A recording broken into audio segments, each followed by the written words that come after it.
श्री राम समर्थ. समर्थांनी एक सुंदर असा बोध आपल्यासाठी प्राप्त करून दिलेला आहे. आपल्या दुःखाचं कारण कोणतेही असलं तरी दुसऱ्याला इजा करू नका. समर्थ म्हणाले, आपल्या दुःखाचं कारण काहीही असू दे. आपल्या आयुष्यामध्ये सुख आहे, दुःख आहेत, परंतु दुसऱ्याला इजा किंवा नुकसान जर आपण देत असू तर उपयोगाचं नाही. दुसऱ्याला दुःख देणं म्हणजे स्वतःच्या दुःखावर तात्पुरता उपाय करणं नव्हे तर दुःख वाढवणं. आपण विचार करतो की आपण जर दुसऱ्याला दुःख दिलं तर आपलं बघा, प्रत्यक्षपणे आपल्यावर आलेले दुःख हे त्यांना पोचेल का? नाहीये. तर प्रत्यक्षात ते दुःख वाढवण्याचं कारण आहे. आपण दुःखाने त्रस्त असू शकतो, बरोबर आहे. सकाळी उठल्यापासून ते रात्री झोपेपर्यंत कुठल्या ना कुठल्या तरी कारणावरून आपलं भांडण होत असतं आणि आपल्याला थोडंसं उशीर झालं, आपली मुलं आपल्या मुली त्रास देत असल्या, कधी ट्रॅफिकमध्ये, कधी पत्नीचा त्रास होतो, कधी कंपनीमधल्या लोकांचा त्रास आपल्याला असतो, कधी कामाचा बोजा असतो. अशी अनेक प्रकारची कारणं आणि त्या कारणांमुळे आपल्याला होणारा त्रास. पण याचा अर्थ आपण इतरांना त्रास देऊ शकतो असा नाही. आता आपल्याला त्रास झालेला आहे, मग आपण जर इतरांना त्रास देण्याचा प्रयत्न केला तर आपलं ते त्रास कमी होणार आहे का? दुःख कमी होणार आहे का? नाही ना. उलट दुसऱ्याला दुःख दिल्याने आपले दुःख कमी होणार नाही, उलट ते वाढतच जातील.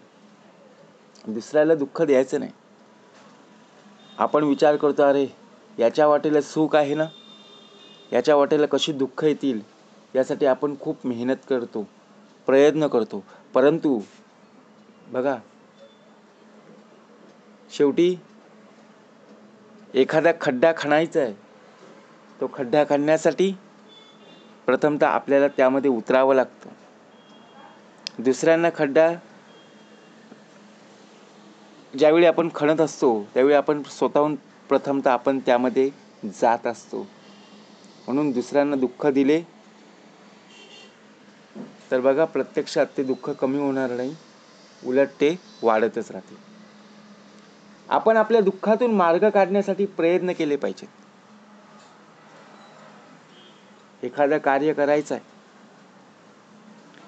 अनेक प्रकारचे रस्ते आहेत. बघा, जगामध्ये पाहायला गेलो अनेक रस्ते आहेत, परंतु त्या दुःखातून मार्ग काढण्यासाठी प्रयत्न केले पाहिजे. आता विचार करा, आपल्याला सुद्धा मार्ग शोधायचा आहे,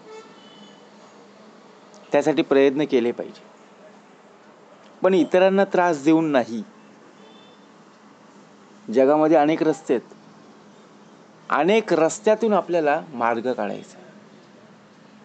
आणि जो मार्ग आहे त्या मार्गावर कितीही अडचणी असल्या, कितीही अडथळे जरी असले तरी प्रत्यक्षात त्या मार्गातून आपल्याला पुढे जायचं आहे.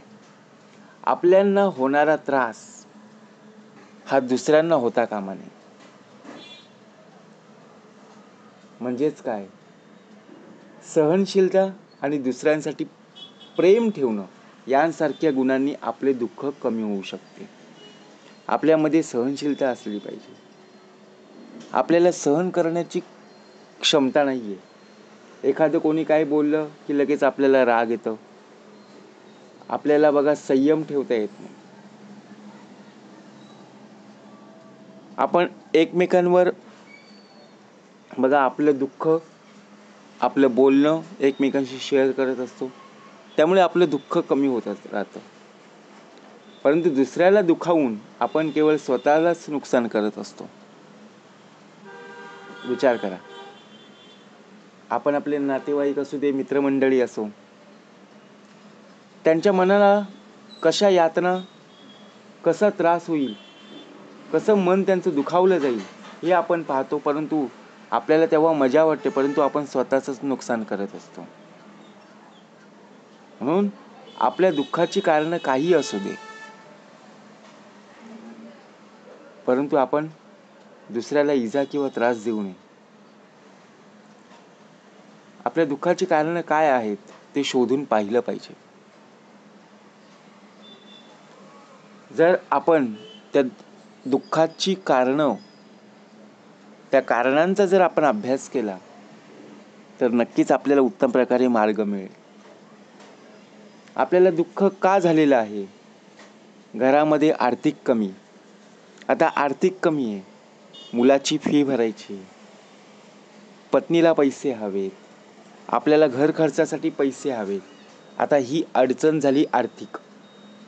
एखादा आजारपण असतो, आता आजारपणासाठी आपल्याला पैसे भरावे लागतात. म्हणजे अनेक प्रकारची कारणं असू शकतात. ती कारणं आपल्याला शोधून काढायची, त्या कारणांचा आपल्याला अभ्यास करायचा आहे आणि त्यावर आपल्याला मात करायचं आहे.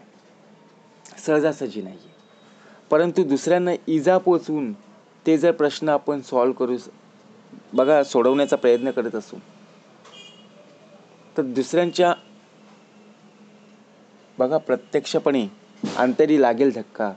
ऐसी वर्तणूक करू नका आणि कुणालाही बोलू नका, ही समर्थांची शिकवण. मग आपल्या दुःखावर तात्पुरता उपाय करणं म्हणजे दुःख अधिक वाढवणं. ज्याप्रमाणे आपल्या दुःखाचं कारण कोणतेही जरी असलं तरी दुसऱ्यांना इजा पोचवूच नका. आपल्या यशाचं मोल आपल्याला किती अडचणीची झगडावे जरी लागलं तरी प्रत्यक्षात आपल्याला काय करायला आवडतं हे आपल्या जीवनाचं महत्त्व आहे. आपल्याला जीवनामध्ये काय करायचं आहे हे जर आपण ठरवत असू आणि त्या कामामध्ये, त्या कार्यामध्ये आपल्याला आनंद होत असेल, समाधान होत असेल, जर ते काम आपल्या मनासारखं होत असेल, बघा प्रत्यक्ष का भाग दिलेला आहे, जर ते काम आपल्या मनासारखं होत असेल तर आपल्या जीवनाला खरा अर्थ आणि सर्वात महत्त्वाचं म्हणजे आनंदी आणि समाधानी होऊ. परंतु तेच काम मनाविरुद्ध घडत असेल तर ते काम कधीही जीवनात पुढं होणार नाही. त्या कामामध्ये अनेक अडचणी येतील. दुसरं कारण म्हणजे आपल्याला जे आजारपण आहे ते आजारपण कशा प्रकारे दूर होईल हे पाहिलं पाहिजे. जर आपण आजारी असू तर आपल्याला दवाखान्यापर्यंत जाणं गरजेचं आहे. तर तिथे आपल्याला मार्ग मिळेल. डॉक्टरांचा सल्ला घेऊनच आपल्याला जो औषधोपचार आहे ते आपल्याला जर नित्यनियमाने आपण घेतलं तर प्रत्यक्षात आपले जीवन, आपले शरीर उत्तम प्रकारे प्राप्त होईल. परंतु आपल्या दुःखाचं कारण दुसऱ्यांना सांगत बसू नका. परंतु जरी आपण सांगितलं तरी दुसऱ्यांच्या अंतःकरणाला इजा पोहोचेल अशा प्रकारे वर्तन करू नका. लहान असो किंवा मोठी व्यक्ती असो, बोलताना आपण संयम ठेवला पाहिजे, त्यांचा मान राखला पाहिजे.